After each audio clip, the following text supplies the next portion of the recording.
शेळ्या चारण्यासाठी गेलेल्या तरुणाचा विजेच्या धक्क्यानं दुर्दैवी असा मृत्यू झाला आहे। 14 जून रोजी नेवासा बुद्रुक इथे ही घटना घडली आहे।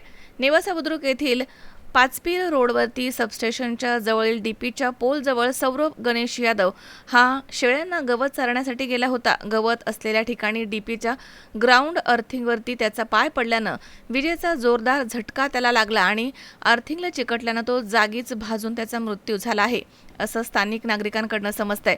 घटनेनंतर त्याला तातडीनं उपचारांसाठी ग्रामीण रुग्णालय नेवासा फाटा इथे नेण्यात आलं, मात्र डॉक्टरांनी त्याला तपासणी करून मृत घोषित केलाय। घटनेची माहिती तरुणाचे काका संदीप शंकर यादव यांनी नेवासा पोलीस ठाण्यामध्ये दिली आहे। त्यांच्या खबरीवरनं आकस्मिक मृत्यूची नोंद करण्यात आली आहे। पुढील तपास पोलीस करत आहेत। या दुर्दैवी घटनेमुळे नेवासा बुद्रुक परिसरामध्ये हळहळ व्यक्त केली जाते। शंकर नाबदे, सी 24 तास, नेवासा।